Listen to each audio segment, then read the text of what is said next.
Bienvenidas y bienvenidos a Eneramix. Este es un espacio donde mezclamos ideas, voces y experiencias que están transformando el mundo de la energía. Soy de Zamora, fundadora de Merali y anfitriona en este espacio, y me acompaña Andrea García. Hola a todos y todas, soy Andrea García, coanfitriona de este espacio, y pues es un verdadero placer estar aquí con ustedes y estamos pues más que listas para aprender y compartir grandes ideas. Hoy tenemos una persona que admiramos profundamente y está marcando una diferencia desde su trinchera. Gracias por estar aquí, tocaya Aide Zamorano. Es un honor tenerte en este episodio. Muchísimas gracias, Aide, Andrea. Un gusto compartir con ustedes el espacio. Pues aquí, muy dispuesta a escuchar y a fortalecer este espacio y pues dar también otra perspectiva. Perfectísimo, Aide. Pues primero que nada queremos que nuestra audiencia te conozca, que nos compartas acerca de tu trayectoria profesional y cómo nace este magnífico proyecto que tienes, que es Mamá Godín. Muchísimas gracias. Pues Mamá Godín nació en una cama de hospital. A mí siempre me gusta empezar por ahí. Es una lucha personal. Tengo 2 hijos y en el embarazo del segundo me di cuenta que había muchas voces alrededor de mí insistiéndome en que tenía que salir del mundo laboral. La verdad es que yo no lo entendía porque en mi plan de vida no estaba dejar de trabajar. Yo siempre pensaba en que quería ser directora de alguna empresa global instalada en México. Y bueno, me doy cuenta que no solamente es en el trabajo donde me preguntan eso, sino también con amigos, algunos miembros de la familia extendida. Todo el mundo empieza pues, a preguntar, ¿cuándo te vas a dedicar completamente a cuidar a tus hijos? Y después estoy en el hospital por un tema de salud, una complicación en el embarazo, y me doy cuenta que también ahí en la institución pública hay muchas personas conmigo, otras mamás, viviendo lo mismo. Y aunque yo ingreso al hospital por un tema, pues, grave, donde había una complicación que ponía en riesgo tanto a mi bebé como a mí lo único que me preocupaba es que iba a perder mi trabajo. Entonces, ahí me di cuenta que realmente ser mamá trabajadora es un problema público y me propuse ponerlo en la agenda pública. Soy comunicadora de formación, después estudié una maestría en administración pública y política pública, y pues desde hace 9 años hago Mamá Godín. Hace 6 diseñé una metodología para evaluar a las organizaciones, a los centros de trabajo, para evaluar qué tan amigables son en materia de corresponsabilidad de cuidados. Es decir, si tú tienes un hijo o una hija, o te haces cargo de tu mamá, o te haces cargo de alguno de tus familiares que tiene una discapacidad, bueno, ¿qué tanto te acompaña esa empresa o esa institución para la que trabajas para que tú puedas hacer tus tareas de cuidados? Básicamente, esa es mi trayectoria y hoy estoy hablándoles desde España, porque me vine para acá para tratar de expandir Mamá Godín de este lado y poder llevarlo a la región de Iberoamérica. Wow, muchísimas gracias, Aide. Bueno, para mí me parece muy inspirador que tomes desde una lucha personal convertirlas en oportunidades, y no solamente para ti, una oportunidad que nos sirve a muchas mujeres y a muchas personas, a muchas familias. Me gustaría que nos compartieras qué te inspira a desarrollar proyectos con el enfoque de género dentro de unos entornos corporativos y sociales, por favor. Claro que sí. Mi experiencia profesional, estuve 17 años en el mundo corporativo y sí estuve en industrias que históricamente se pensaba que eran industrias para hombres, ¿no? Pasé por ahí, por la automotriz, también por la financiera, y de repente te das cuenta que todo aquello que dice la teoría es real. Me encontré en algún momento siendo la única mujer en una sala de juntas dentro de una planta armadora, y solo por ser mujer esperan que tengas ciertos comportamientos o pueden tachar o minimizar un poco los aportes que tú puedes hacer. Entonces, la teoría se empieza a trasladar a la realidad. Yo en ese momento sí me nombraba feminista, pero nunca había estudiado. algo sobre las olas del feminismo o sobre la igualdad de género o la diversidad o la inclusión. Y es cuando empiezo Mamá Godín que termino la maestría en Administración Pública y Política Pública y dos, busco profesionalizarme en materia de género y de feminismos, porque yo sabía que todo lo que me pasaba a mí, que estas voces que me decían, tienes que dejar de trabajar, no eran casos aislados. Me empecé a encontrar que a todas las mujeres nos pasa lo mismo, que cuando llegas a pedir un trabajo, lo primero que te preguntan es cuántos hijos tienes y con quién los vas a dejar en caso de que te den el trabajo. Eso es una violencia estructural y bueno, me tuve que educar para poder llevar esta estrategia y esta lucha más allá de un activismo. Hoy me profesionalicé en el tema y puedo acompañar a organizaciones, empresas, pero también he acompañado a instituciones del gobierno para hacer análisis al interior de sus oficinas y saber si están reproduciendo estas violencias o cómo le hacemos para realmente transformar el centro de trabajo y hacer un centro de trabajo que sea igual para todas las personas, sin importar su género o sin importar las tareas de cuidados que tienen en este momento. Oye, Aide, súper interesante, justo que nos hablas acerca de que ya tenías 17 años en el mundo corporativo y tienes también ya bastantes años en este proyecto que es Mamá Godín y que has buscado justo profesionalizarte en el tema de género. Desde tu experiencia, ¿cuáles consideras que son las claves o qué es lo que has aprendido para realmente en sectores tan masculinizados como el que nos acabas de compartir, que es el automotriz o el energético, como es el que en el que Andrea y yo nos estamos desarrollando y que tradicionalmente pues somos en menor proporción y además no tenemos condiciones parejas para nuestro desarrollo?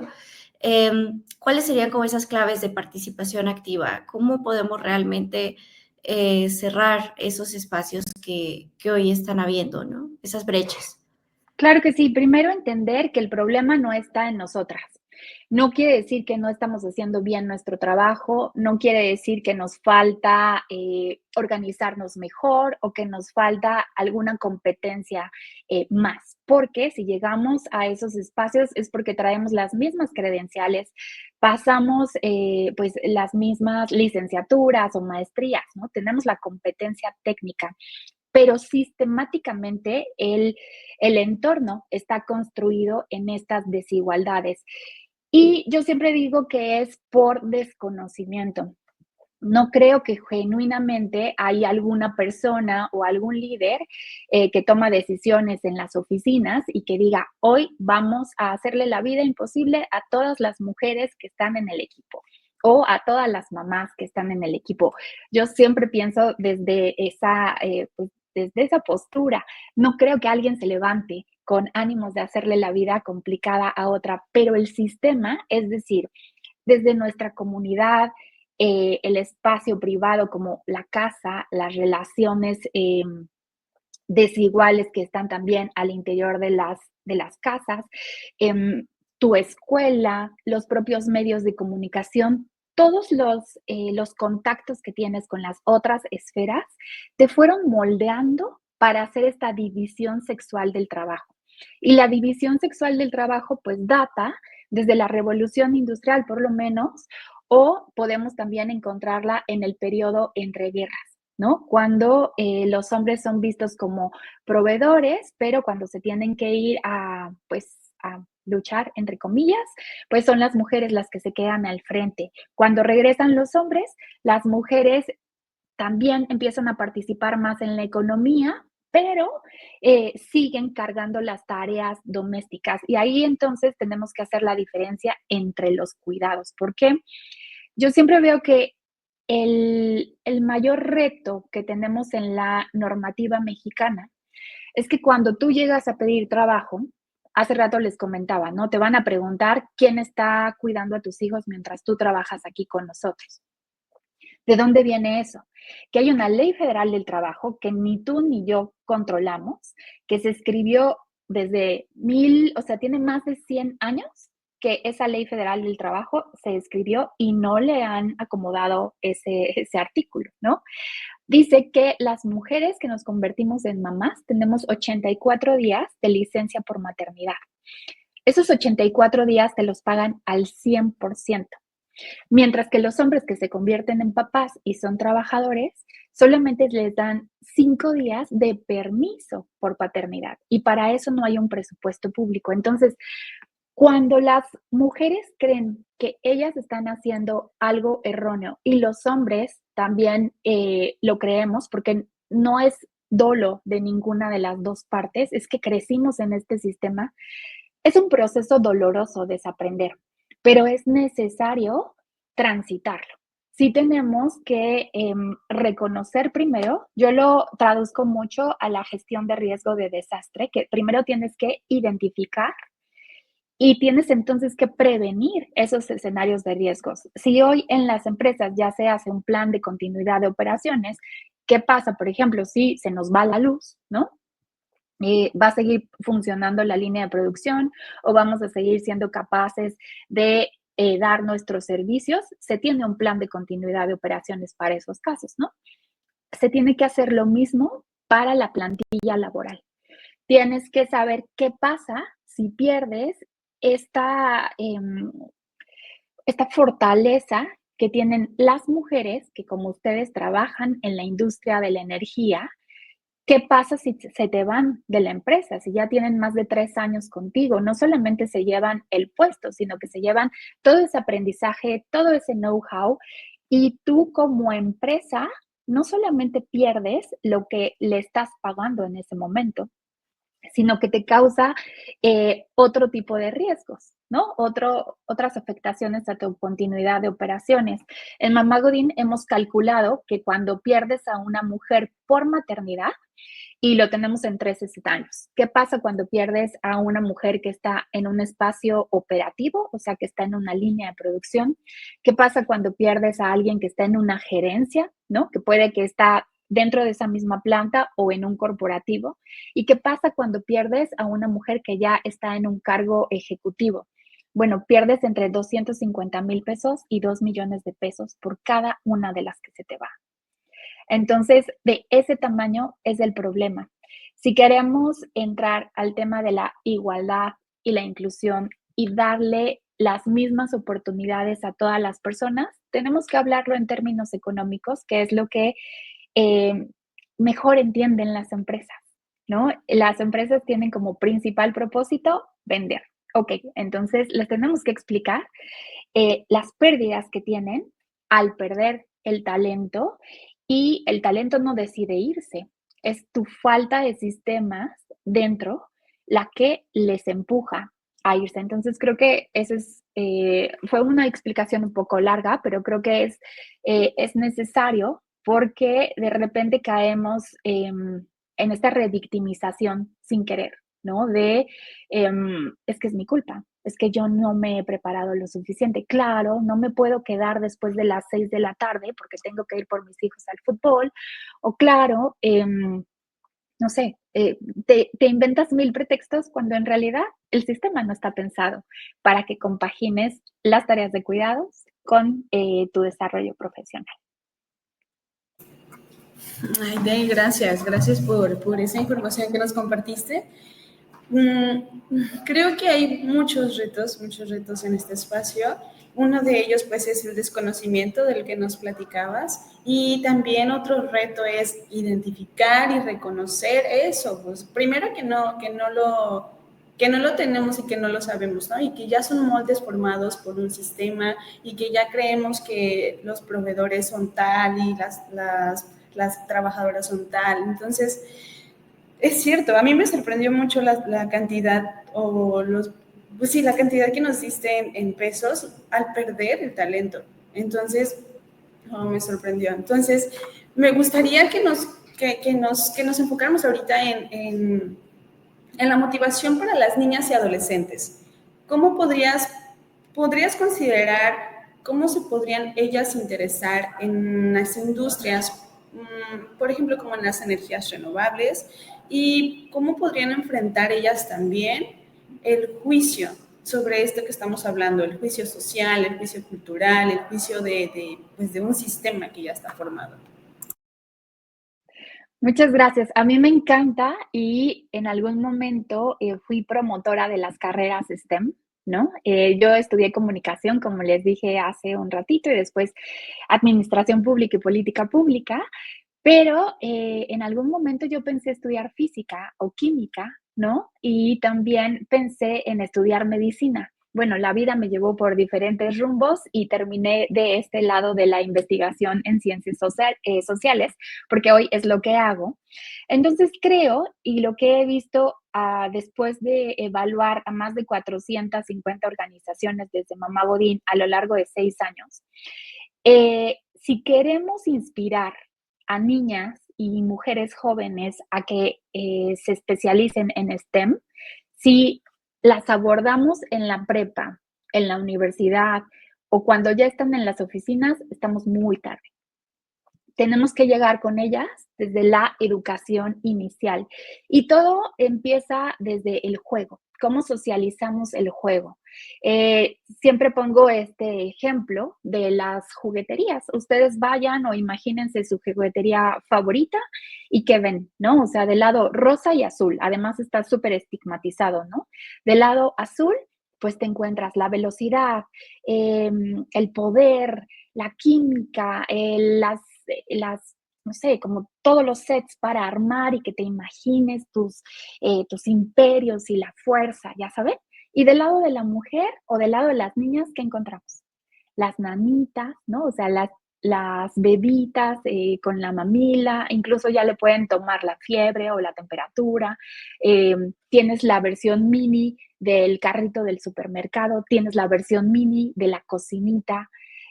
O sea, piensen en cómo jugamos nosotras, ¿no? Yo sí tuve esas muñecas, ¿no? Yo sí jugué a la casita en donde pues tenías ahí la casita y tenías que estar encargada. ¿Qué puede pasar adentro de la casa? Pues tareas domésticas, ¿no? Entonces, creo que desde ahí tiene que empezar. Es un tema mucho más amplio, es un tema de salud, más bien, es un tema de educación pública y que tiene que ver con todas estas estructuras de poder. Si ya en la Ley Federal del Trabajo vimos que cuando llegamos al mundo laboral nos ponen este bloqueo en la puerta de, como yo sé que te puedes embarazar, mejor contrato a él, porque él solamente si tiene una pareja que tiene un bebé, solamente va a faltar 5 días a la semana, ¿no? O 5 días una ocasión y tú te vas a ir a 84 días y aparte como eres la responsable de los cuidados, y entre comillas lo estoy diciendo, pues te vas a quedar mucho tiempo fuera, ¿no? Entonces creo que el reto está en llevar la ciencia, la tecnología, la ingeniería y las matemáticas a la educación inicial. Si yo fuera secretaria de Educación Pública, yo siempre digo que yo implementaría el sistema Montessori en todas las escuelas públicas, porque ahí justo juegan mucho con las matemáticas, ¿no? Se aprende de forma divertida. Y hay un libro que escribió Inés Bonet, donde citan diferentes estudios en los que las niñas a los 6 o 7 años ya se autodefinen como malas en las matemáticas, pero no es porque ellas solitas concibieron esa idea, es por todo el sistema que les está diciendo de las niñas por naturaleza son malas, no hay nada por naturaleza, ¿no? Entonces, en una construcción de género, como la que estamos hablando ahorita, ¿no? Que el mundo lo pone demasiado binario, eres hombre o eres mujer, eres rosa o eres azul, blanco o negro, ¿no? Entonces, eso pasa. Desde los 6, 7 años ellas creen que no son buenas en las matemáticas, entonces el problema está mucho más para atrás y si mientras podemos lograr que el Montessori sea igual para todas las personas, pues bueno, las empresas podrían ir a fomentar talleres de robótica, talleres de matemáticas divertidas, no sé, algún laboratorio de ciencias, pero desde la educación temprana.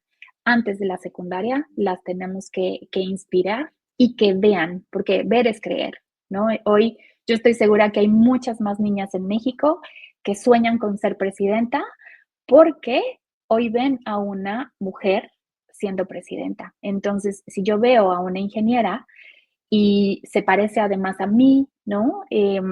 Habla igual que yo, nació en una zona muy cercana a la mía, claro que me voy a ver ahí, ¿no? Si yo tengo entre 6 7 añitos, claro que voy a querer ser como Andrea o como Aide. Entonces creo que ahí está el reto. Oye, Aide, nos compartes justo muchos de los retos que vienen desde las infancias y cómo el sistema está hecho para que lo que nos platicas que sucede en el tema de juego, al final se ve reflejado en la división sexual del trabajo, ¿no? O sea, al final lleva toda una continuidad. Y mencionabas algo acerca de las desigualdades del sistema y la culpa que sienten o sentimos las mujeres cuando ya nos estamos desarrollando en una carrera profesional en estas áreas, ¿no? Que hablabas que hay sectores pues muchísimo más masculinizados que otros. Y antes de preguntarte como qué consejo o medidas considerarías necesarias para las mujeres y que podamos entender y desarrollarnos en términos de igualdad sustantiva, me gustaría hacer una pausa y ahondar un poquito en ese tema de la culpa, porque muchas veces, tú lo decías muy bien, creemos que nos hace falta muchísimo para aspirar a un puesto de trabajo, ¿no? Y luego creemos que nos falta otro tanto más para aplicar a cierta posición. Y luego, cuando estás también en el activismo, de pronto viene mucho esto de la organización entre mujeres, de es que por qué excluyen a los hombres y por qué hay medidas afirmativas, ¿no? O sea, entonces me gustaría que pudiéramos ahondar justo en ese punto de, primero, si realmente existe esto que le llaman el síndrome del impostor, que muchas veces lo escucho de nuestras colegas. Segundo, cómo abordar ese tema de la culpa en este sistema, como tú bien comentas, que tiene muchas áreas de oportunidad. Y ahora sí, ¿qué consejos les darías a todas estas mujeres que hoy estamos trabajando en el sector de energía? Sé que son Qué muchas preguntas, difícil, pero qué difícil, tocaya. A mí me encantaría tener la respuesta correcta para esta pregunta, porque viene sesgada, ¿no? O sea, viene sesgada desde mi experiencia, desde mi forma de ser mujer, ¿no? O sea, siempre tenemos que poner en contexto de, ok, soy una mujer hoy de 41 años, mexicana, que vive fuera del país, 2 hijos, casada hace 15 años, ¿no? O sea, tenemos que entender todo eso eh, con una aspiración de exportar, ¿no? La organización que hoy tengo en México, que es una empresa social, exportarla, ¿no? Entonces, ¿cómo manejar la culpa y el síndrome de la impostora? El síndrome de la impostora, yo, Aide Zamorano, creo que no existe. O sea, el síndrome de la impostora, creo que es un cuento que alguien se inventó para quitarnos oportunidades o para hacernos dudar. También tengo que decir que los feminismos, de repente se piensa o se percibe que quienes somos feministas odiamos a los hombres. No, no odiamos a los hombres. Yo estoy casada con uno, tengo 2 hijos, o sea, no es una lucha de sexos. Somos personas que estamos buscando la igualdad de oportunidades, estamos buscando el equilibrio, estamos buscando, oye, hay que entrarle igual a las tareas de cuidados, y tareas de cuidados es limpiar mocos, ¿no? Cuidar fiebres, ir al súper, hacer la comida, la compra, y también las tareas domésticas, ¿no? Lavar el baño, lavar los platos, que yo lo odio, ¿no? Entonces prefiero lavar el baño que los platos.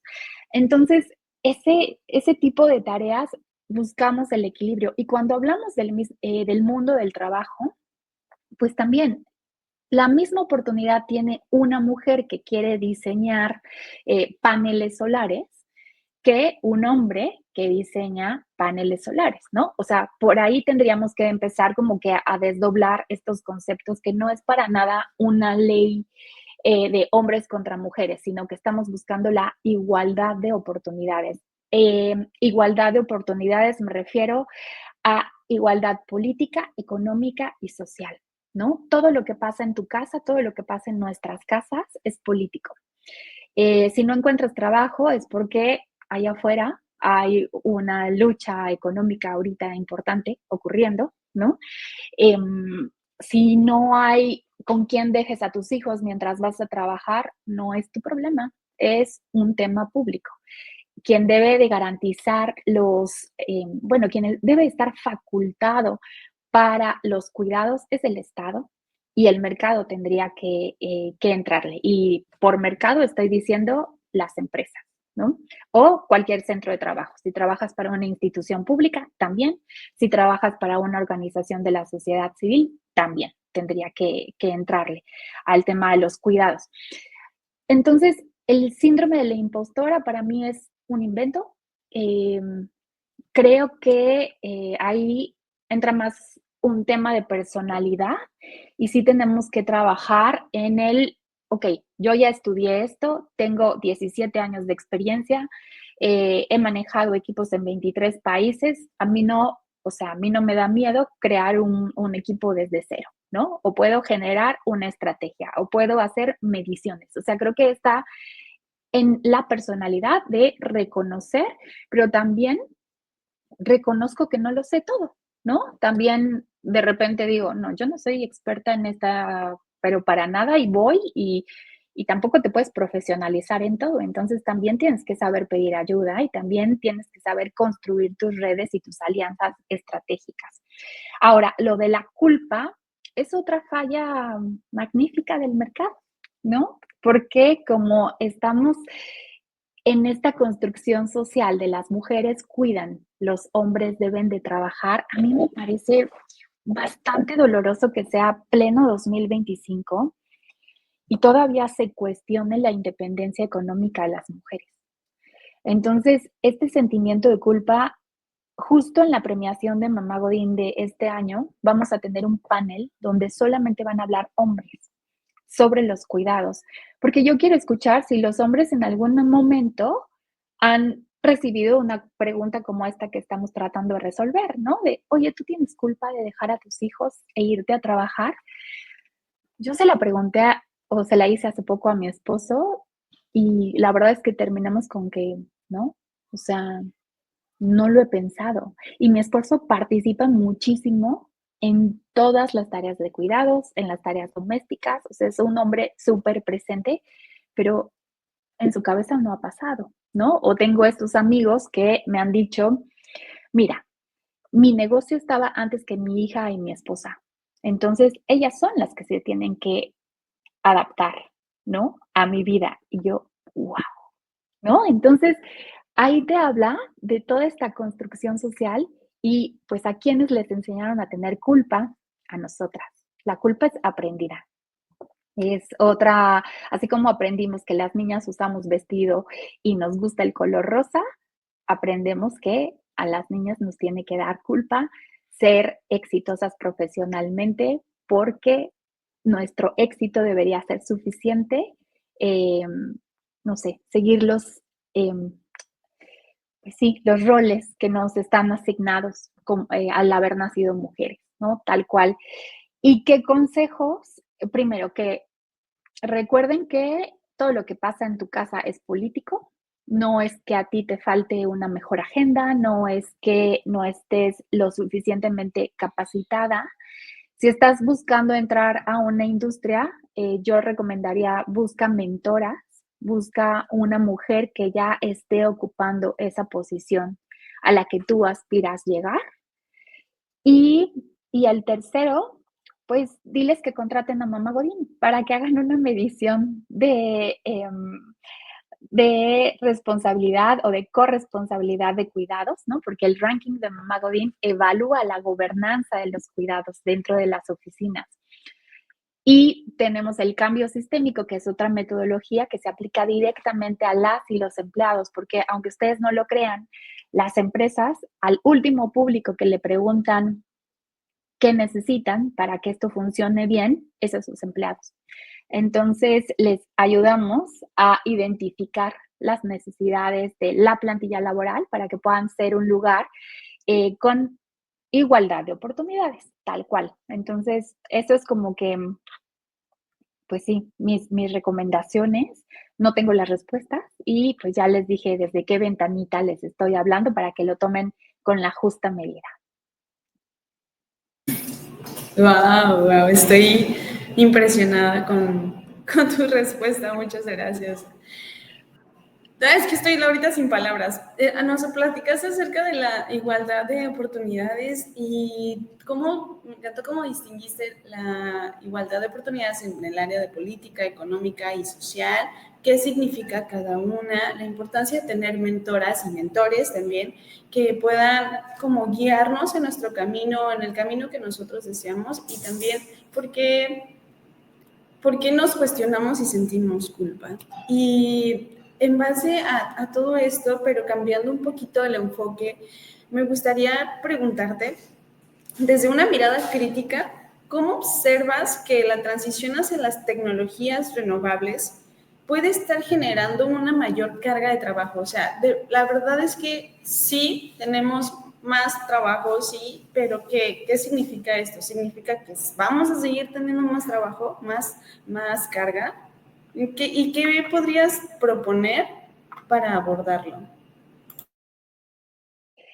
Sobre las tecnologías renovables, yo no soy experta en energía renovable, pero sí tengo experiencia en adaptación al cambio climático. Entonces, creo que ahí nos hace falta mucha incidencia y mucho entendimiento, porque lo que yo sí veo desde la adaptación al cambio climático es que hay dos vertientes. Sí o sí, la industria va a seguir operando. Ojalá todos los negocios fueran responsables, ojalá todos los negocios tomaran esta postura de ciudadano corporativo, pero ya vimos que el mercado nunca se reguló solo, como lo decían los teóricos que fundaron los principios de la economía, y hay externalidades, ¿no? Entonces, hoy tenemos el gran dilema de, ya sabemos que las energías no renovables nos generan todos estos riesgos y todos estos impactos, incluso en la salud de las personas, ¿no? Y también en el medio ambiente, tal cual. Y las no renovables también hay que tomarlas con cierto recato, ¿no? Sabemos que generan menos emisiones de CO2, pero luego sale que se queman los vehículos a la mitad de la carretera, entonces ya no estamos tan seguras de cuál es como la postura, ¿no? Yo lo abordo desde la adaptación al cambio climático, sí o sí, ya tenemos aquí, lo podemos ver todos los días en las noticias, que hay algún fenómeno de clima extremo en cualquier parte del globo y cada vez es más intenso y cada vez ocurren estos eventos con mayor frecuencia. Las poblaciones, o sea, la gente que vive en esas zonas de riesgo, creo que tendríamos que estar enfocadas a proteger esas vidas y a proteger esas comunidades. Y ya después nos preocupamos por como que todas las otras externalidades que vienen, ¿no? Del mundo. A mí me llama muchísimo la atención las desigualdades que incluso siguen siendo tan complejas para la población. O sea, todavía tienes poblaciones que no tienen agua todos los días y hay alguien en alguna parte del mundo que se está preocupando porque a su celular se le termina la pila en menos de 2 horas porque está consumiendo exceso de energía al estar en las redes sociales. Entonces, me parece que aquí es donde tiene que entrar mucho la ética de los negocios y creo que las personas que están dentro del sector o de la industria de energía tienen mucho por hacer. Yo les contaba que estoy viviendo en España. Cuando llegué a España, por supuesto que como gestora de riesgos, ¿no? Ya les conté que estaba en un proyecto de adaptación al cambio climático, pues yo hice mi mapa de riesgos, ¿no? De, ok, ¿qué tan seguro es este lugar que elegimos para vivir según mis cálculos estaba bien, pero en menos de 6 meses vi pasar, la peor inundación en Valencia, ¿no? Y justo a los 6 meses de ese desastre, veo el apagón. Entonces, fue un apagón donde todo el territorio español, que estamos hablando de más de 30 millones de personas, se quedaron sin luz más de 10 horas. Eso significó colapso de sistemas de emergencia, el colapso de los medios de comunicación, pero no solamente pensemos en las tecnologías de información, sino no había transporte público, no había forma de hacer absolutamente nada. Entonces creo que sí tenemos que repensar cómo estamos, primero dependiendo tanto de todas las tecnologías, porque al momento de un apagón se apaga la vida, literal, eh, y después, ¿cuáles tendrían que ser esos servicios que sí o sí no deberían de fallar? Y eso, pues España sabemos que no tiene acceso a petróleo, por ejemplo, ¿no? Y que depende de otras fuentes de energía que están localizadas en otro territorio europeo. ¿Cómo resuelves un desastre de ese tamaño, no? Entonces, pues, a mí me parece que sigue siendo lo mismo. Hay que trabajar con esa visión de las personas al centro, los cuidados al centro, porque ya vimos que en un caso de desastre, pues, no importa tanto la innovación que traes en el teléfono, o el coche eléctrico que tienes, no te va a servir para nada, para moverte y para sostener la vida en una falla, en una infraestructura. Recuerdo mucho, Aide, de una capacitación que tomé contigo, que nos hiciste favor de compartirnos tus conocimientos, que hablabas también acerca de cómo a veces la tecnología y el desarrollo de la misma, hablando en este caso de renovables, muchas veces se hace para facilitar la tarea y de los cuidados y doméstica que tenemos las mujeres, ¿no? De, ay, bueno, ahora voy a hacer una estufa más eficiente, pero no hago una redistribución del trabajo, ¿no? Entonces creo que ese también es una tarea y si puedes compartirnos un poco más de ese punto que tenemos que llevarnos también en el diseño de estas tecnologías y en el desarrollo de estos programas. Totalmente. A mí me gustaría que hubiera tecnologías o bueno, por ejemplo, inteligencia artificial que se dedicara a hacer análisis, ¿no? Para ayudarnos a saber cómo podemos equilibrar estas tareas de cuidados. Y sí, me acuerdo del ejemplo, ¿no? De estufa eficiente o la lavavajillas, pero siempre se pone a una mujer, ¿no? Que es la que tiene que estar responsable de llenarla o regresamos al tema de los comerciales, ¿no? ¿Cuándo han visto en un comercial que un hombre salga bailando mientras trapea su habitación y salen flores de color morado y música así como de Disney, ¿no? Eh, entonces creo que es eso. Sí tenemos un gran reto.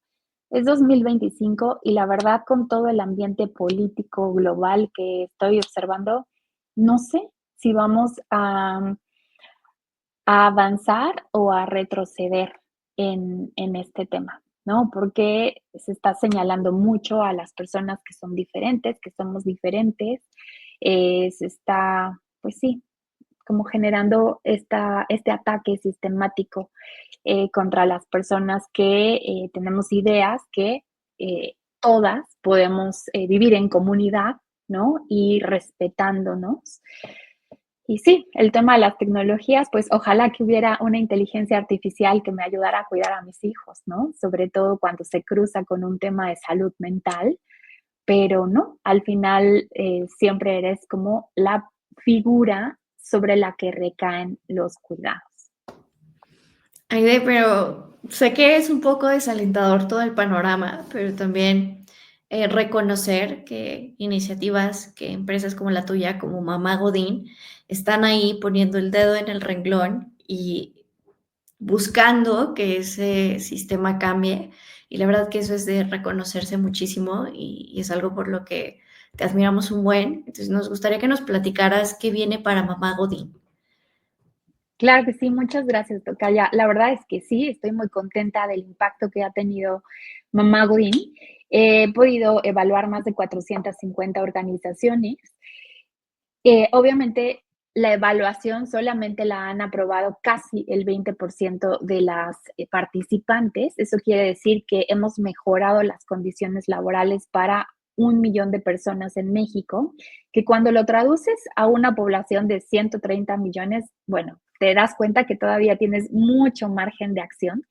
Pero lo que sí me tiene muy contenta es que las empresas que se comprometen con la agenda de cuidados y que van caminando y evolucionando y aprendiendo con nosotras, ¿no? Porque como les comentaba al principio, yo he tenido que estudiar, ¿no? Y profesionalizarme para saber cómo guiar. O sea, tengo el objetivo ahí, ya saben, el objetivo a largo plazo, ¿no? Pero ¿cómo vamos a llegar a ese objetivo? Bueno, pues ha habido mucha transformación y mucha educación de por medio. Las empresas que han seguido la metodología por 5 años han aumentado 26% la participación de mujeres y 113% la participación de mamás en sus equipos.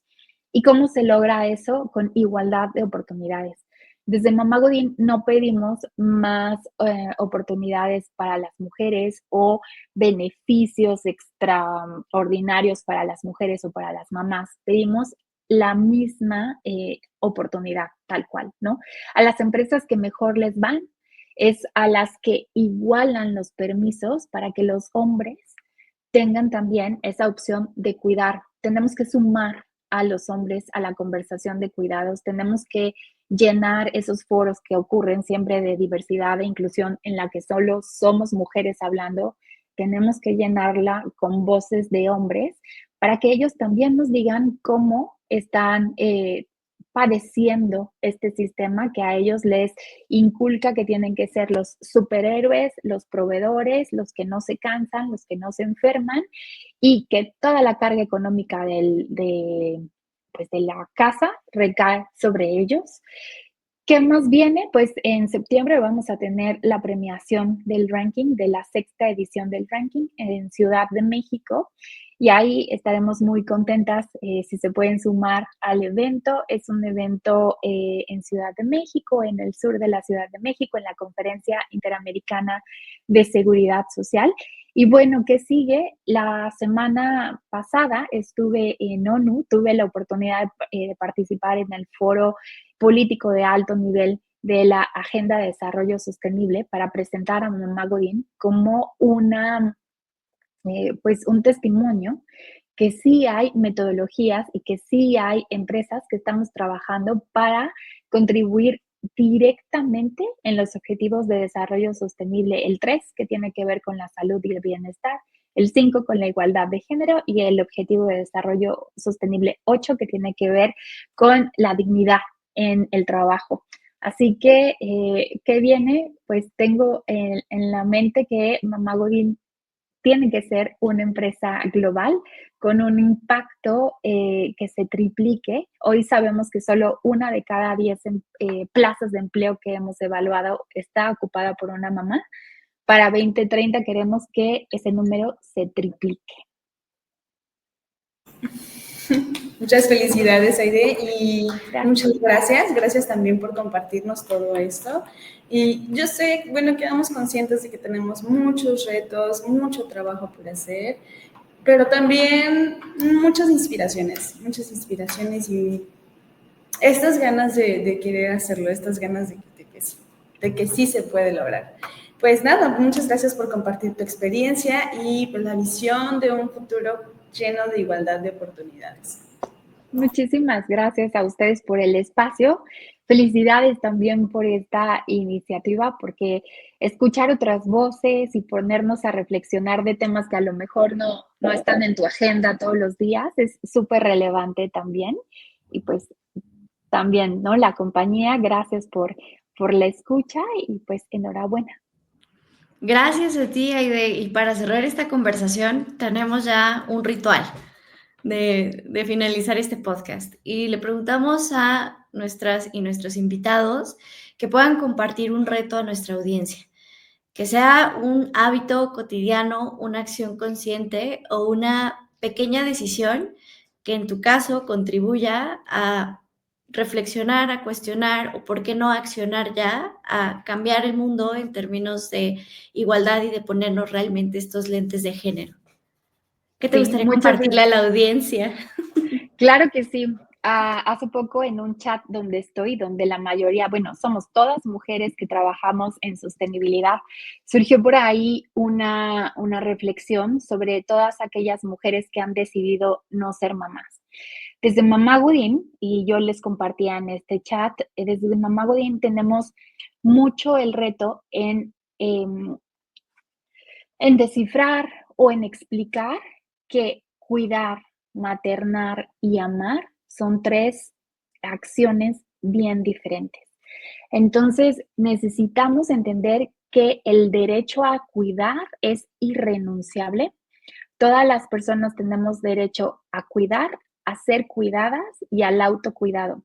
Y aunque tú hayas decidido no tener hijos, en algún momento vas a necesitar los mismos cuidados cercanos que recibiste entre tus 0 y tus 18 años.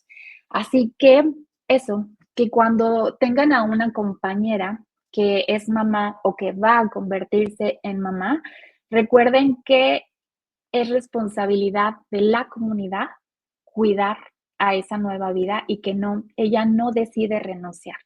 Es el sistema el que nos saca generalmente, así que tenerlo siempre súper en conciencia que las mamás necesitan estas políticas de corresponsabilidad de cuidados para que puedan, pues, avanzar, ¿no? Y para que puedan desarrollarse personal y profesionalmente. Muchas gracias, Aide, por compartir con nosotras tu visión, tu energía. Nos quedamos y nos vamos con muchas ideas y con esta reflexión en torno a los cuidados que sí son súper importantes. Y sobre todo, nos vamos también con más preguntas, que ya después nos haremos seguramente otro capítulo o ver de qué manera seguimos conversando contigo. Gracias por escucharnos y ser parte de esta conversación. Mucho Esto, gusto. adelante, Aide, adelante. Mucho gusto, muchas gracias por el espacio. Pues esto Gracias. fue Neramix y aquí se cuestiona todo. Muchísimas gracias a nuestra audiencia por escucharnos hoy.